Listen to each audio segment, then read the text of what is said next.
오늘은 요한복음 12장이죠. 12장에서 특별히 2절, 3절, 23절에서 25절 말씀을 주로 해서 향료와 옥합의 의미, 미랄의 의미, 향료와 미랄의 의미에 대한 의미를 우리 함께 나눠보기를 원합니다. 요한복음 12장 1절 어떻게 시작하죠? 이렇게 시작합니다. 보세요. 한번 봅시다. 요한복음 12장 1절. 6월절 엿새 전에 예수께서 베다니에 이르시니 이곳은 예수께서 죽은 자 가운데서 살리신 나사로가 있는 것이라. 자, 뭘 눈여겨보셔야 하냐면 언제 내려오셨다고요? 6월절 엿새 전에. 그런데 이 6월절은 어떤 6월절이냐 하면은 예수님께서 공생의 기간에 내려오셨던 마지막 세 번째 6월절입니다. 그건 뭘 의미합니까? 이제 십자가에 매달리러 내려오신 그 절기입니다. 그 6월절입니다. 이제 예수님의 때가 된 것입니다. 엿새 전입니다. 십자가에 매달리기 전에 6월절 지나고 그 다음날 금요일에 매달리셨으니까 그 엿새 전에 어디 오셨다고요? 베다니에 이르렀더니, 베다니는 어떤 곳이라고요? 그 11장에서 바로 어떤 사건이 있었죠? 죽은 나사로를 살린 사건이 있었죠. 그것이 베다니입니다. 그래서 우리가 성경을 이렇게 눈여겨보지 않으면 마치 11장과 12장의 사건이 같은 시간대에 연속되는 것 같은 사건처럼 보입니다. 곧이어서 벌어진 일 같습니다. 그러나 시간적으로 보면은 예수님께서는 나사로를 살리신 이후에 다시 갈릴리로 올라가셨다가 아마 제가 생각하기에는 3개월 내지는 4개월의 시간의 간격이 있었던 것 같습니다. 나사로를 살리실 때가 수전절이라는 그 절기가 기록되었습니다. 수전절은 12월이고요, 겨울입니다. 그때 나사로를 살리셨고 이제 다시 갈릴리로 올라가셨다가 언제 오셨다고요? 6월절 엿새 전에 이제 베다니에 내려오셨습니다. 그래서 이 베다니가 죽은 자 가운데 살리신 나사로가 있는 곳이라 이렇게 합니다. 요한복음에서는 곧이어서 뭐가 기록되냐 하면은 여러분 잘 아시는 마리아가 그 비싼 향료를 예수님의 발에 발을 발라드리고 머리카락으로 예수님의 발을 닦는 장면이 나옵니다. 여러분 이 장면 보면서 제가 수요예배 때 마리아와 막달라 마리아에 대해서 얘기를 좀 잠깐 했지만은 이 향유를 붓는 사건도 성경엔 모두 네 군데서 발견할 수 있습니다. 마태, 마가, 누가, 요한복음 네 군데에서 다 향유를 붓는 사건이 나오는데 이름이 기록된 것은 오로지 요한복음 이 부분에서만 마리아라고 기록이 되어 있고 나머지에서는 누가복음에서는 죄 많은 여인, 또 마태복음과 마가복음 어느 한 여인 이렇게 기록되어 있습니다. 자, 우리가 이 사건을 좀 구분해 볼 필요가 있습니다. 사복음서를 보면 이게 또 동일한 사건인지 별개의 사건인지 이 여인이 그 여인인지 좀 우리가 혼란스러울 때가 있습니다. 제가 이거를 좀 구분해 드리겠습니다. 자, 마태, 마가, 누가, 요한복음 사복음서에 동일하게 기록되어 있는데요. 마태, 마가, 요한복음에 기록된 이 세 사건을 동일한 사건으로 봅니다. 왜냐하면은 마태복음과 마가복음에서는 여인의 이름이 기록되지 않았습니다. 그리고 아주 까다롭게 보는 사람들은 여기서는 머리에 기름을 부었다고 하는데 요한복음에서는 발에 기름 부었다고 하니까 다른 사건 아니겠느냐 하는데 그런 디테일한 것에서 이 사건이 판단되어지지 않습니다. 이 사건이 이렇게 결정되어지지 않습니다. 어디다 초점을 맞추라고요? 예수님. 어느 여인, 죄 많은 여인 마리아가 아니라 예수님께 초점을 맞춰보면요, 예수님께서 하신 말씀과 또 제자들의 반응이 동일하게 나타난 것이 마태복음, 마가복음, 요한복음입니다. 예수님께서 뭐라고 말씀하셨죠? 제자들이 이 비싼 향료 300데나리온이나 하는 이 비싼 향료를 깨어서 이렇게 낭비하냐 하니까 예수님께서 그 여인이 하는 일은 나를 장래 지내려 하려 함이라 하면서 훗날 내가 전해지는 곳에 늘 이 여인이 기억되리라 말씀하십니다. 이것이 마태복음, 마가복음, 요한복음에서 동일하게 똑같이 기록되어 있습니다. 그런가 하면 누가복음에서는요 전혀 이 배경이 다릅니다. 즉 똑같이 향유를 부었지만은 마태복음, 마가복음, 요한복음에서는 똑같이 예수님을 장사 지내기 위해서 마리아가 향유를 부었고요. 이에 대한 예수님의 말씀이 동일한 말씀이 선포됩니다. 그럼 누가복음에는 7장 36절에서 50절에 기록되어 있는데요. 이런 내용이 기록되어 있죠. 예수님께서 어느 한 바리새인의 집에 초청받아 갑니다. 어느 한 바리새인의 집 이렇게 기록되어 있습니다. 거기서 죄 많은 한 여인이 나와서 예수님께 향유를 발라드립니다. 머리카락으로 예수님의 발을 닦습니다. 그러니까 이 바리새인이 그런 얘기를 합니다. 만약에 이 예수님이 정말 선지자라면은 이 여인이 누구인지 알 것이다. 왜냐하면 죄 많은 여인이었기 때문에 성경학자들은 그 여인이 뭐 창녀였을 것이다. 뭐 여러 가지 추측을 합니다. 하여튼 죄가 많았던 여인인데 누가 봐도 그 여인은 험하게 살았던 여인이고 죄 많은 여인이었고 바리새인들이 보기에는 정말 주님 앞에 나설 수도 없는 죄인이었습니다. 그러니까 그 바리새인이 그럽니다. 만약에 저가 선지자라면은 예수님께 이게 향료를 부었고 닦아주는 이 여인이 누군지 알 것이다라고 얘기합니다. 그러니까 예수님께서 뭐라고 말씀하시죠? 이런 오늘 그 마태복음, 마가복음, 요한복음에 기록된 것하고는 전혀 다른 말씀을 하십니다. 뭐라고 말씀하시냐면은 바리새인에게 이렇게 얘기합니다. 50데나리온 빚진 자와 500데나리온 빚진 자를 탕감해 주면은 누가 더 그 빚 탕감한 것에 대해서 고맙게 생각하겠느냐? 그러니까 당연히 500데나리온 빚진 자가 감사하겠죠. 바로 그거다 말씀하십니다. 그러시면서 이런 말씀하시죠. 너는 내가 이 집에 들어왔을 때 나에게 발 씻을 물도 주지 않았지만 저 여인은 눈물로 내 발을 적셔 주었고, 너는 내가 이 집에 들어왔을 때 당시 중동 사람들의 인사처럼 볼에다 입 맞추지 않았지만은 저 여인은 내 발에 입 맞추기를 그치지 아니하였고, 너는 나에게 감람유도 발라주지 않았지만은 당시 이스라엘 풍속은요 샌들을 신고 다니는 문화가 돼서 남의 집에 손님이 초대되면 그분에게 이렇게 향기가 나도록 감람유, 올리브유 이렇게 좋은 향유를 발라줍니다. 오늘 이 여인이 발랐던 향유는 최고의 비싼 향유였죠. 그러니까 너는 감람유도 안 발라줬는데 이 여인은 지금 나에게 그 비싼 향유를 부었느니라. 그러면서 그 여인이 죄 사함이 큰 고로 그 여인이 나에게 이렇게 하는 것이다 말씀하십니다. 그래서 그 여인에게 죄 사함을 선포하십니다. 자, 전혀 다른 내용이죠. 누가복음에 기록된 향유를 부었던 여인은 그 배경이 죄 사함 받은 것에 대한 감사의 행위였습니다. 그런데 오늘 요한복음, 마태복음, 마가복음에 나오는 향유를 부은 여인은 자 마태복음, 마가복음 이름이 밝혀지지 않았지만 마리아인 것입니다. 그리고 장소는 어디냐면요. 오늘 여러분 요한복음 볼 때는 그곳에서 베다니에 와서 그곳에서 하니까 마치 그곳이 마리아의 집인 것 같은 생각이 듭니다. 그리고 날짜도 6월절 엿새 전 같습니다. 그러나 마태복음과 마가복음은 거기에 확실한 것을 기록하고 있습니다. 6월절 이틀 전. 그리고 뭐라고 했냐면은 나병 환자 시몬의 집에서 이렇게 되어 있습니다. 그러니까 우리가 뭘 추정할 수 있죠? 예수님께서는 엿새 전에 베다니에 내려오셨습니다. 그래서 그날 저녁에 마리아 집에서 하루 거하시고 그리고 그 다음 날 아침에 나귀 타고 예루살렘에 들어가십니다. 자, 요한복음에는 이런 게 기록되어 있습니다. 마태복음도 마찬가지지만 예수님께서 예루살렘 입성하실 때 타고 다녔던 나귀를 구하는데 그게 어디냐면 제자들에게 베다니에 오셔갖고 저 건너편 마을에서 아직 사람이 한 번도 타지 않은 나귀를 갖고 오라라고 하는 것이 기록되어 있습니다. 그러니까 예수님께서는 이 베다니에 내려오셔서 마리아의 집에서 첫 밤을 머무르시면서 나귀를 끌고 오게 하셨고 그 다음날 아침에 이제 예루살렘으로 들어가십니다. 요한복음에서는 나귀 타고 들어가는 장면을 간단하게 기록하고 있습니다. 그리고 어디에 기록되어 있냐면은 예수님께서 이 베다니에 내려오셔서 그곳에서 잔치할 때 마리아가 향료를 깨어서 향료를 부어주는 장면을 기록한 다음에 그 다음에 예루살렘 입성하는 장면을 기록합니다. 그래서 마치 이 사건이 먼저인 것 같습니다. 먼저 마리아가 예수님께 향료를 발라드리고 그 다음날 예루살렘 입성한 것 같지만은 마태복음, 마가복음을 보면 그렇지 않습니다. 6월절 며칠 전에 이틀 전에 어디? 시몬의 집에서 문둥병이 난 시몬의 집에서 무엇을 추정할 수 있습니까? 예수님께서는 마지막 일주일간을 예루살렘에 내려오셔서 베다니 마리아의 집을 왔다 갔다 하셨습니다. 그런데 6월절 이틀 전에는 특별히 아마 예수님으로부터 그 문둥병을 고침받은 시몬이 아닌가 싶습니다. 그 사람이 예수님을 자기네 집에 초청합니다. 그래서 잔치를 벌일 때 그때에 이제 마리아가 향유 옥합을 깨어서 부는 것을 볼 수 있습니다. 그러니까 요한복음만 보면은 향유 옥합 부은 사건이 예루살렘 입성하는 것보다 먼저인 것처럼 보이지만은 시간의 순서대로 보면은 그것은 며칠 후의 일입니다. 그러니까 예수님께서 예루살렘 입성하셔서 나귀 타고 들어오시고 그리고 그 한 주간 많은 일을 하시다가 6월절 이틀 전에 시몬의 집에서 잔치할 때 이제 마리아가 향유를 붓는 사건을 볼 수가 있습니다. 자, 그러면 여러분 여기까지 제가 정리해드렸으면은 이제 향유 옥합을 깨뜨린 사건에 대해서 확실히 구분할 수가 있죠. 몇 가지 사건이라고요? 두 가지 사건. 누가복음의 사건은 별개의 사건이고 마태, 마가, 요한복음은 한 개의 사건이고 동일한 마리아가 했던 것입니다. 그리고 시간적으로 언제? 6월절 이틀 전에. 장소는 마리아의 집이 아닌 누구네 집? 시몬의 집인 것입니다. 자, 저는 오늘 이 마리아 옥합을 깨뜨린 사건을 통해서 여러분 옥합을 깨뜨린 설교는 참 많이 들으셨습니다. 그래서 그 옥합을 깨뜨린 사건이 무엇인지 아마 이미 잘 알고 있습니다. 그래서 제가 그건 나중에 뒷부분에서 잠깐 정리만 하도록 하고요. 저는 이 이 현장 가운데서 참 눈여겨보고 싶은 장면이 하나 있습니다. 한번 봅시다.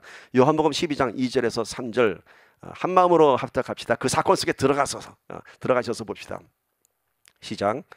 거기서 예수를 위하여 잔치할세 마리다는 일을 하고 나사로는 예수와 함께 앉은 자 중에 있더라. 마리아는 지극히 비싼 향유 곧 순전한 나드 한 근을 가져다가 예수의 발에 붓고 자기 머리털로 그의 발을 닦으니 향유 냄새가 집에 가득하더라. 평범한 장면이죠. 그렇죠? 거기서 예수를 위하여 잔치할세. 거기서가 어디라고요? 마리아의 집이 아니라 시몬의 집입니다. 잔치할 때 누가 등장하죠? 예수님 외에 세 사람이 등장합니다.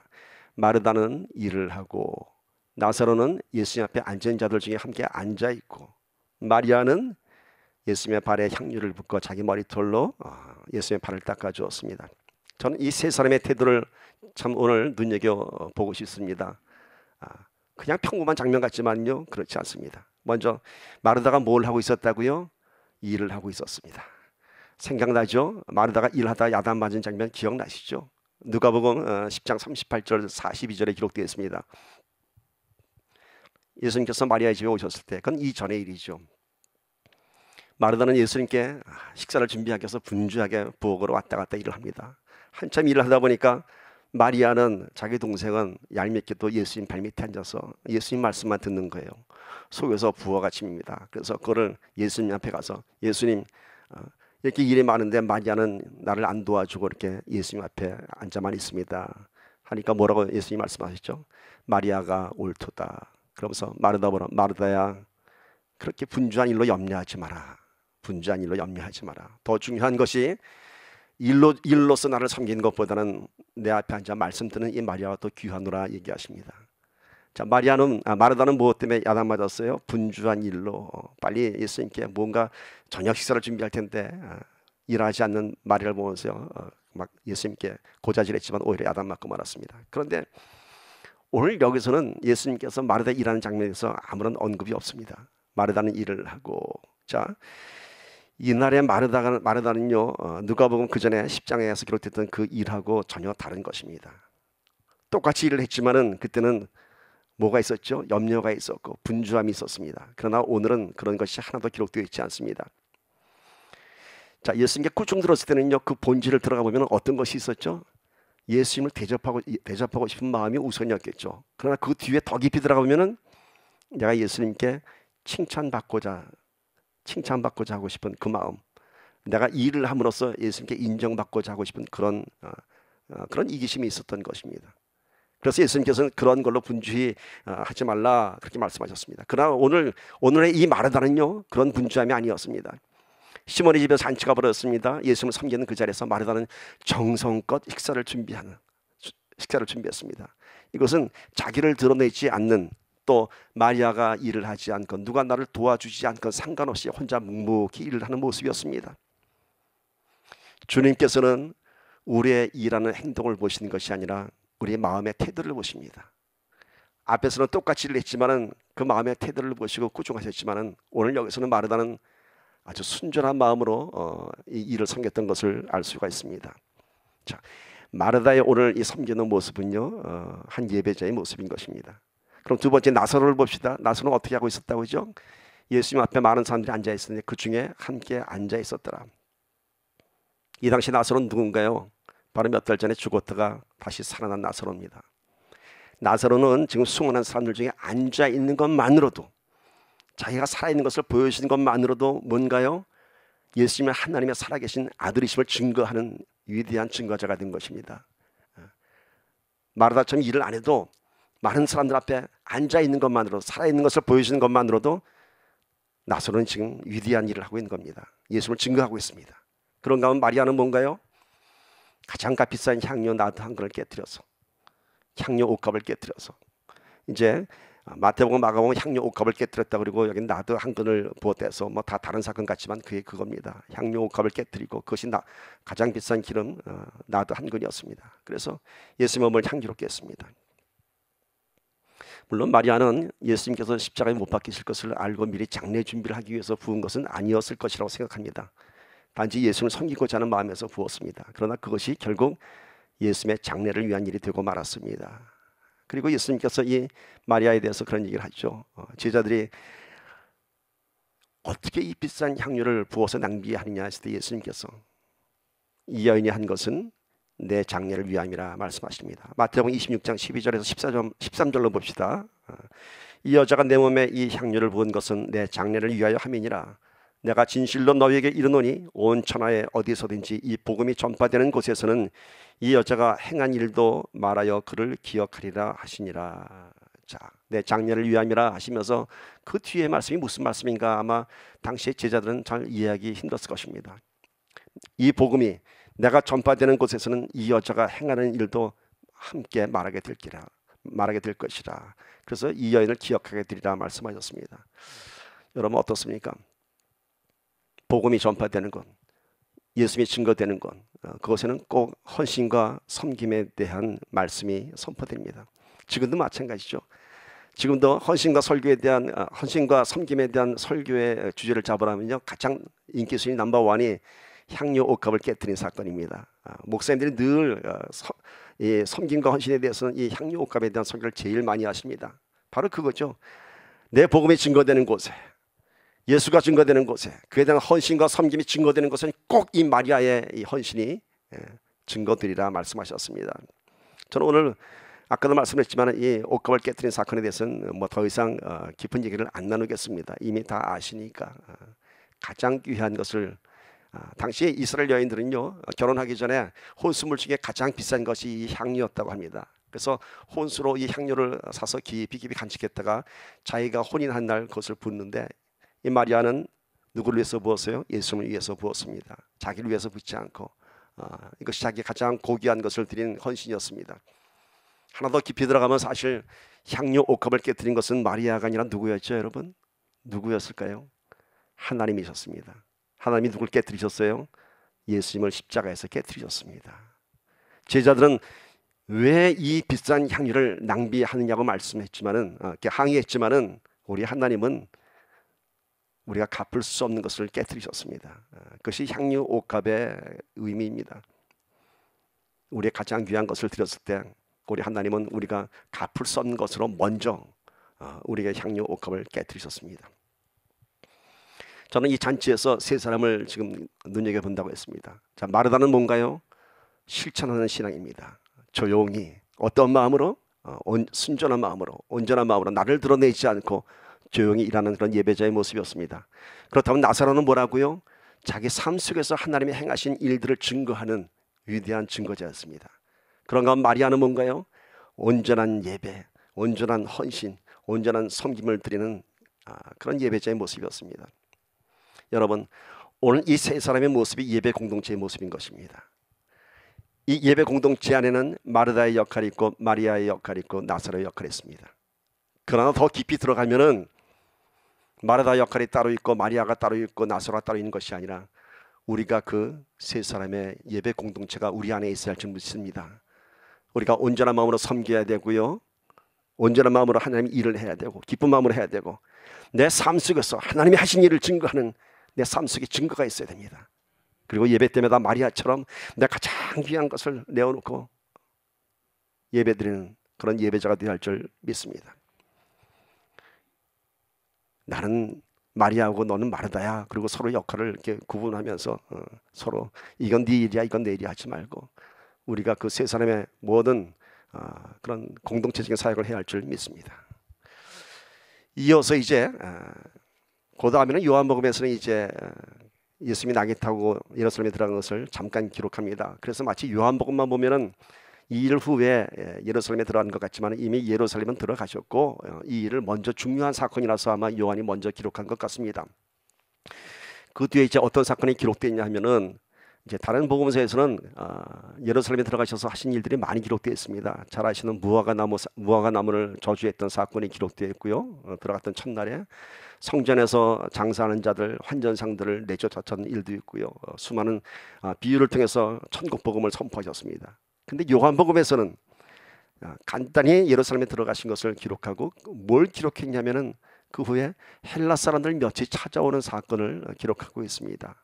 자, 헬라는 지금의 그리스입니다.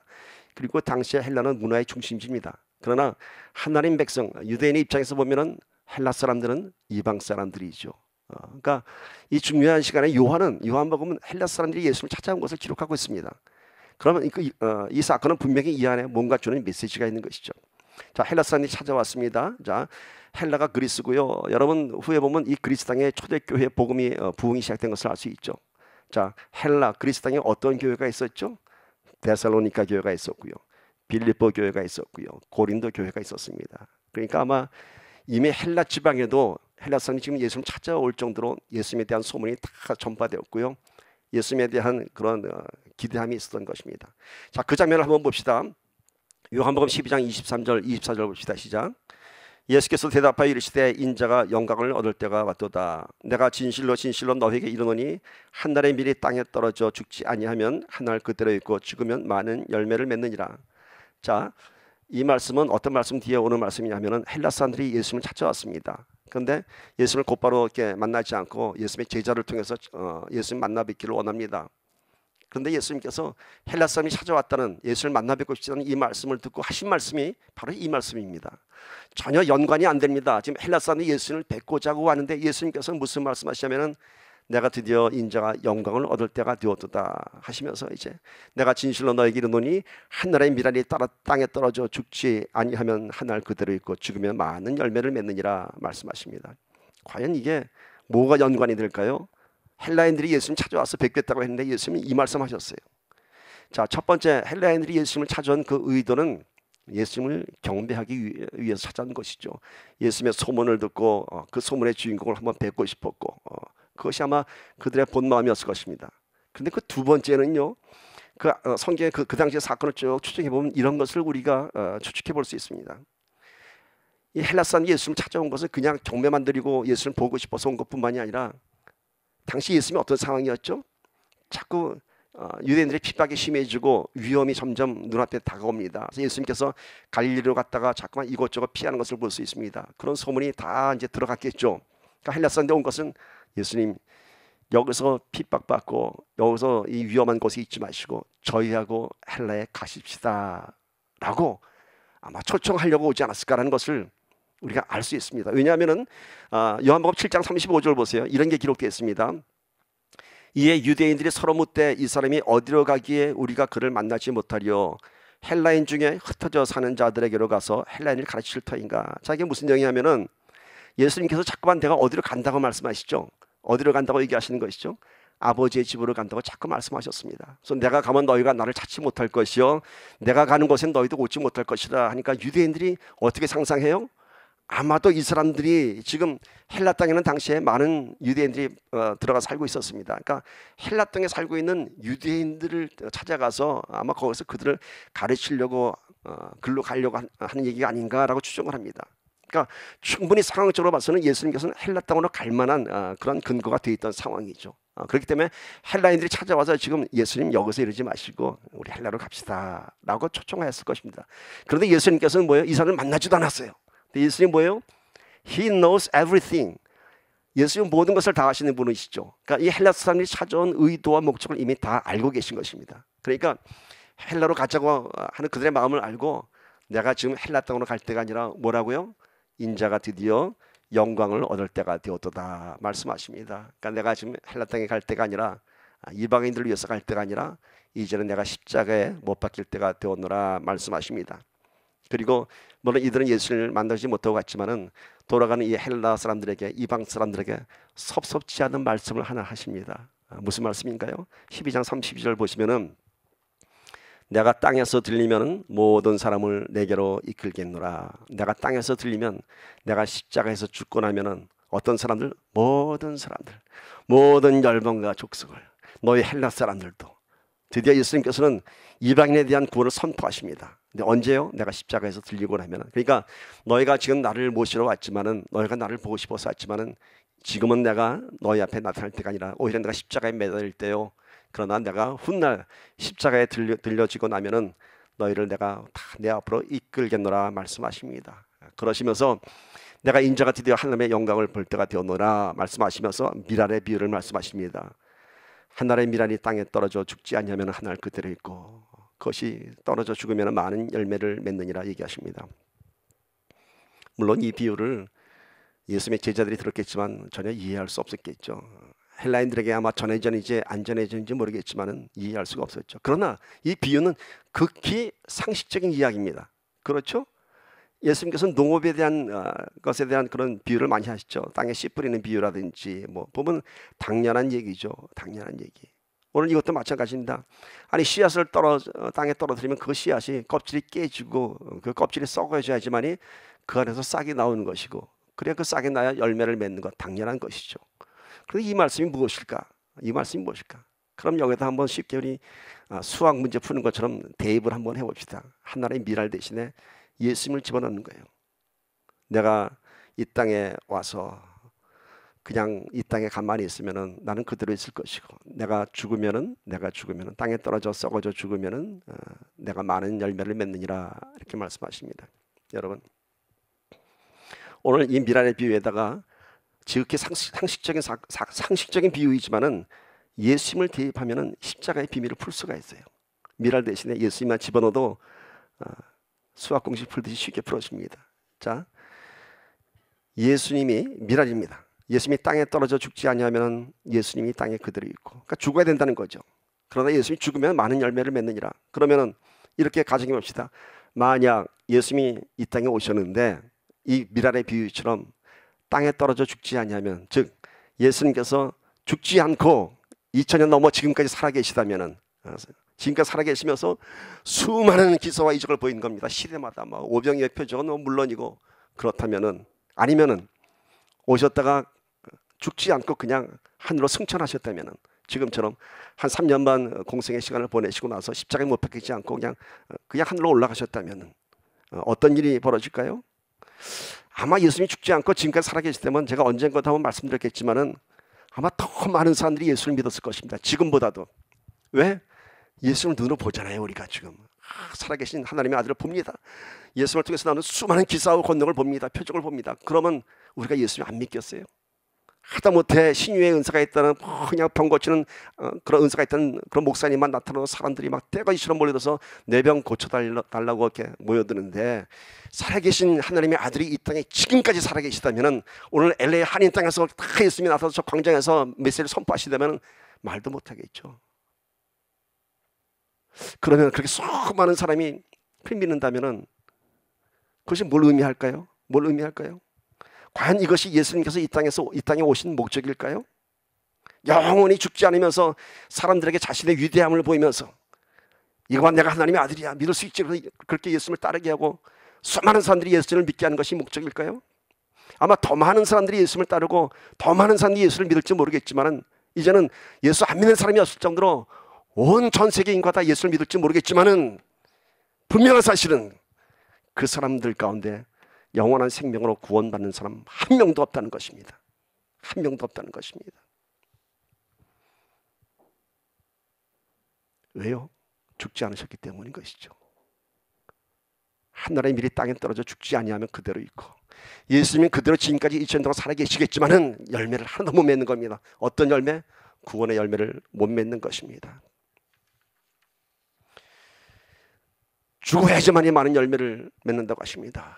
죽어야지만이. 만약 예수님이 죽지 않고 지금까지 사셨든지, 아니면 많은 기사와 표적을 보이시고 죽지 않고 그대로 하늘로 올라가셨다면은, 이 땅에서 행하신 그 예수님의 놀라운 권능들은 아무 의미가 없는 것입니다. 아무리 놀라운 기사와 표적을 보였어도, 그걸 보고 믿어도 아무 의미 없어요. 구원이 없기 때문인 것입니다.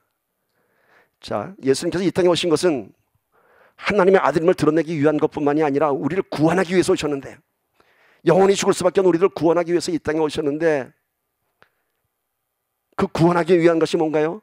우리의 죄를 대신해서 하나님의 화목제물로 드려져야 하는데, 그 사건이 없이 그저 하나님의 권능만 보이고 하나님의 아들이시만 증거한다면 아무 의미가 없는 것이죠. 예수를 믿는다고 하는 것은 뭔가요? 예수님의 권능을 믿는 것에서 끝나는 것이 아니라 예수님께서 우리의 죄 때문에 십자가에서 죽으셨다는 것을 우리가 믿어야 하는 것입니다. 그 믿음이 우리에게 영생을 주시는 것이고, 그 믿음이 우리에게 구원의 길을 열어놓는 것입니다. 자, 예수님은 죽으셔야 됩니다. 믿으십니까? 아멘? 그래서 죽으셨습니다. 그러면은 우리는 어떻게 되죠? 그 예수의 죽으심의 사실을 뭘로 받아들여야 돼요? 뭘로 받아들여야 돼요? 예수님이 이 땅에 와서 잘난 척하다 죽었어, 뭐 이상한 짓 하다 죽고, 그게 아니라 뭐죠?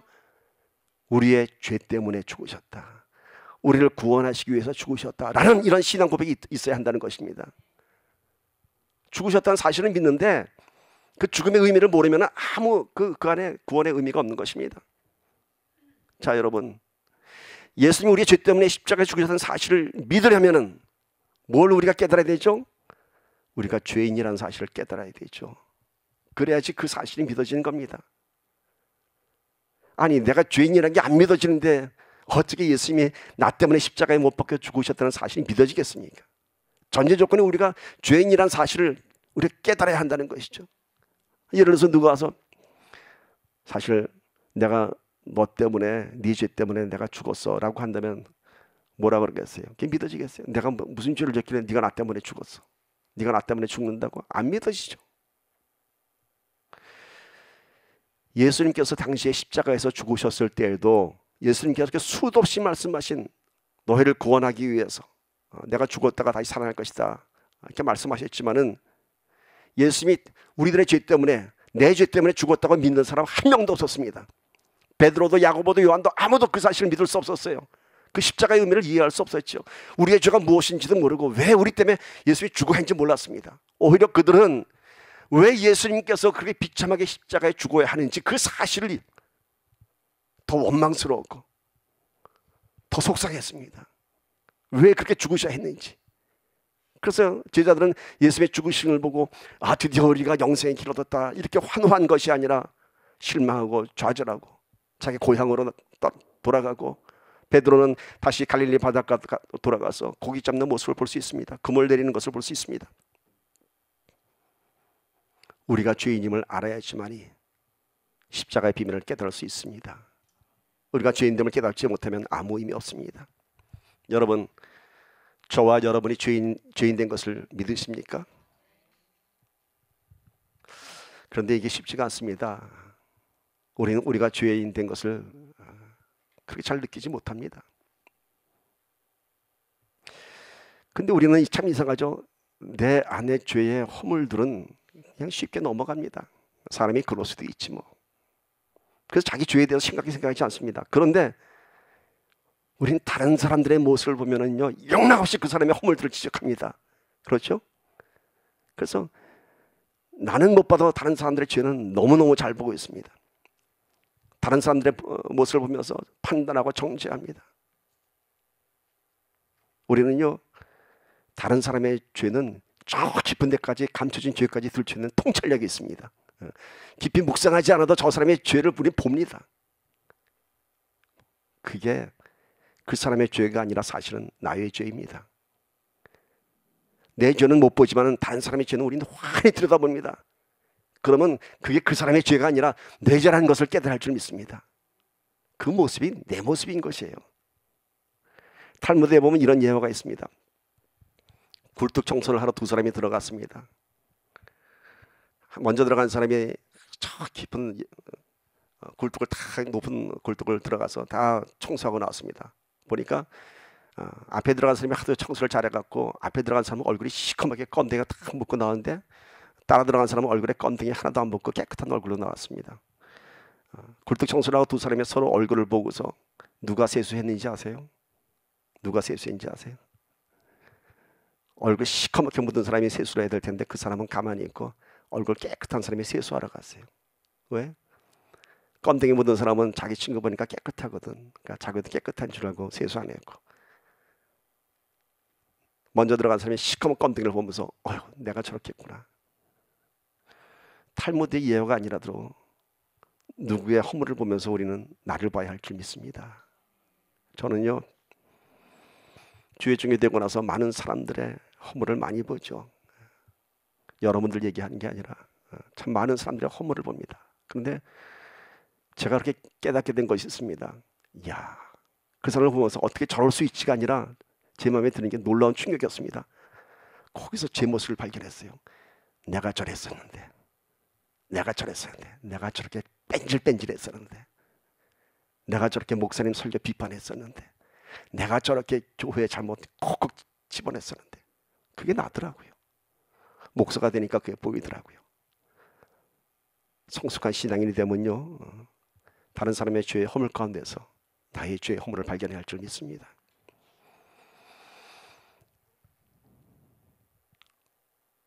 많은 사람들의 죄인된 모습을 보면서 어떻게 저럴 수가 있어? 어떻게 저럴 수가 있어?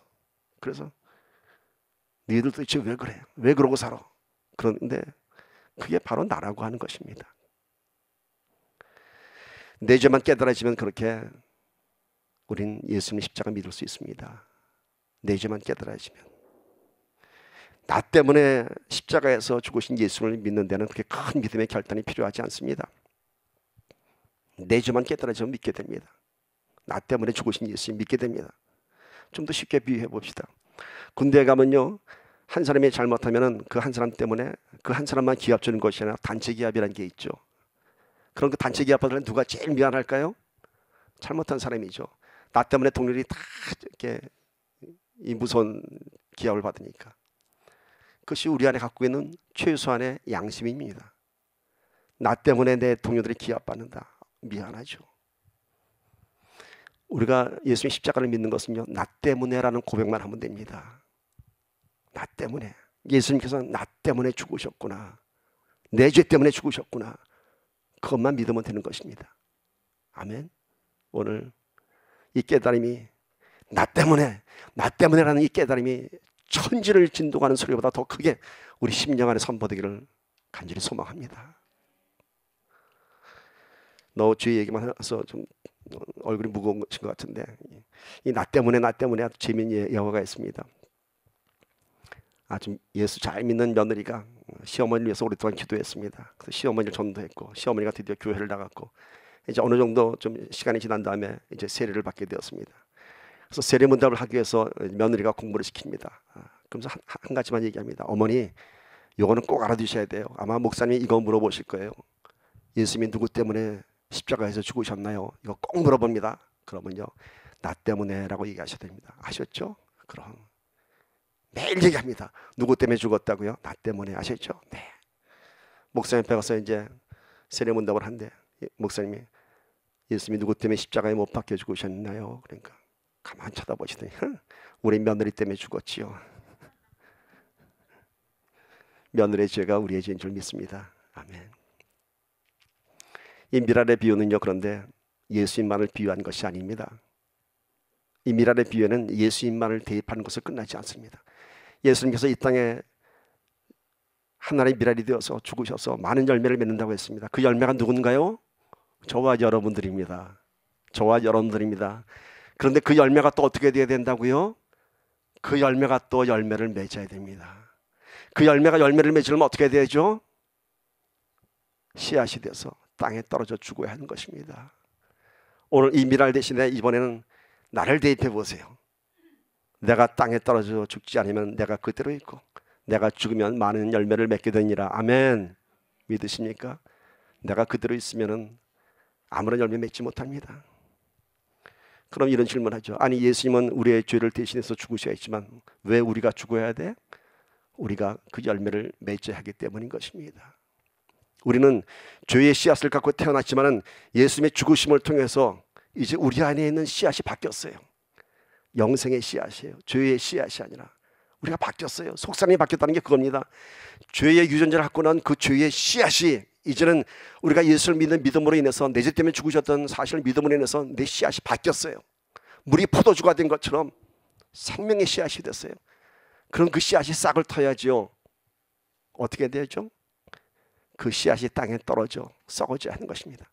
그런데 사람들은 어디까지 가는지 아세요, 여러분? 열매 맺는 것에 거기에 초점이 가 있어요. 너희가 내 안에, 내가 너희 안에 있으면 너희가 풍성한 과실을 맺느니라. 그저 이 말씀만 붙잡고 풍성한 과실만 요구하십니다. 그러나 여러분, 그 풍성한 과실, 풍성한 열매에서 가장 중요한 것이 뭔지 아세요? 씨앗이에요, 씨앗.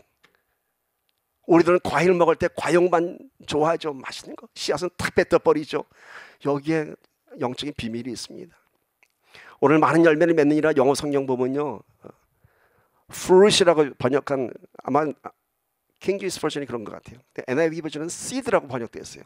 아마 미랄이 프루트 과일이 된다는 게 좀 어울리지 않으니까 seeds라고 이렇게 씨앗으로 번역했는지 모르겠지만 그게 맞는 영적인 해석 같아요. 번역 같아요. 풍성한 과실을 맺느니라, 많은 열매를 맺느니라 해서 끝나는 것이 아니라 그 열매가 다시 씨앗이 추수가 되어야 되는 것이죠.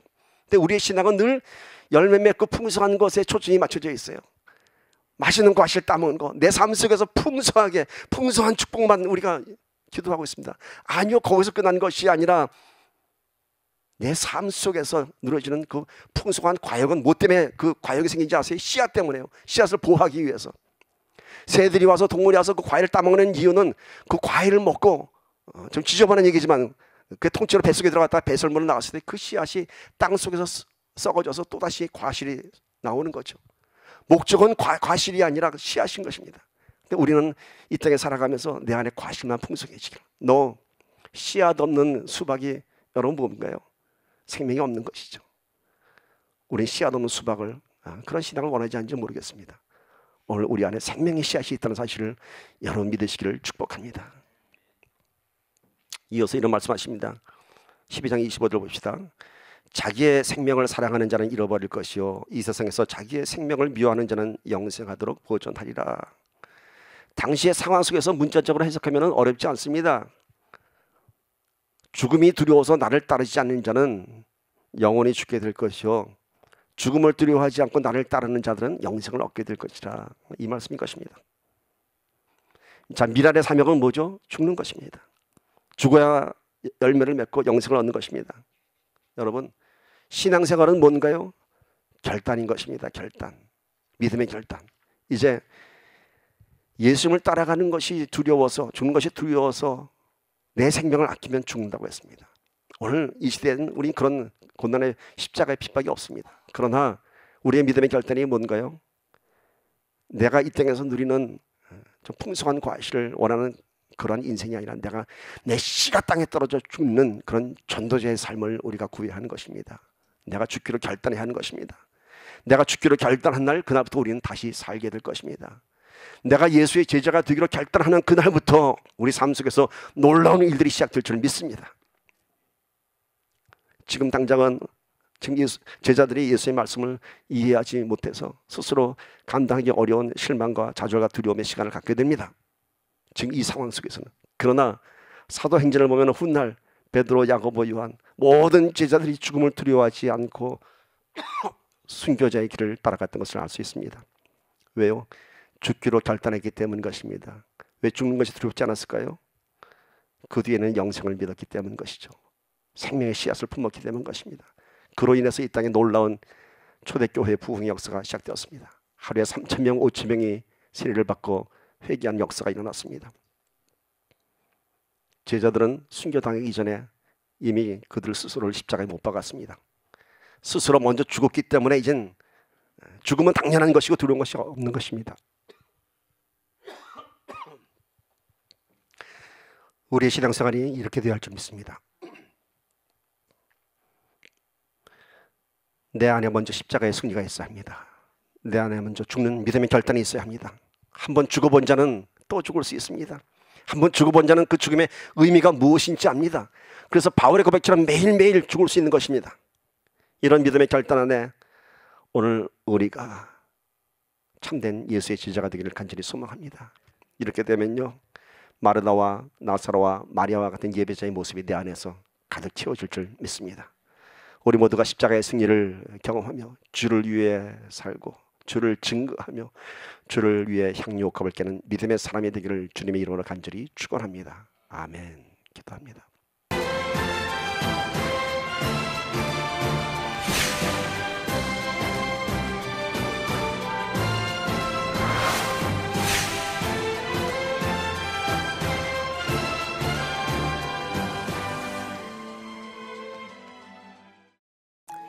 할렐루야. 은혜선교교회 제영명 목사입니다.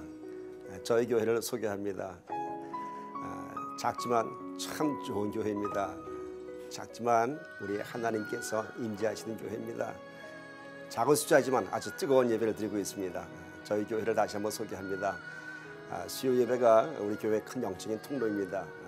매달 첫째 주 수요 예배를 통해서 정말 우리가 뜨겁게 기도하고 수요일에 또 많은 우리가 치유 집회를 통해서 상한 심령들이 다시 한번 주님 앞에 회복되고, 아직 주님을 만나지 못한 분들이 있다면 이 예배를 통해서 주님 만나는 역사가 매주 있습니다. 여러분을 초대합니다. 오셔서 여러분의 갈급한 심령들, 아직 주님을 만나지 못한 분들이 있다면 이 예배를 통해서 주님 만나기를 참 간절한 마음으로 초대합니다. 매월 마지막 주 수요일 예배는 우리 북한 농적을 위한 중보기도 모임을 갖습니다. 매월 마지막 주에 민족을 위한 기도를 하고요, 이 땅을 위한 기도를 하고, 정말 이제 그 땅이 열려야 합니다. 그 땅에서 우리가 복음을 전해야 됩니다.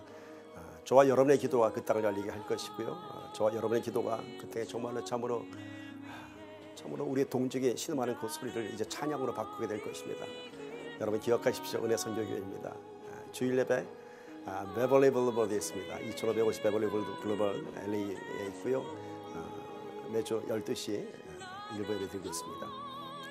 이 예배는 정말로 하나님의 인지를 통해서 거룩한 주일, 그런 형식적인 예배가 아니라 뜨거운 자녀가 말씀 가운데 정말 긴밀하게 하나님을 만나는 그런 예배가 될 것입니다. 여러분 초대합니다. 오셔서 마음껏 찬양하시고 마음껏 부르짖어 기도하시고 우리 주님 만나고 돌아가는 그런 예배.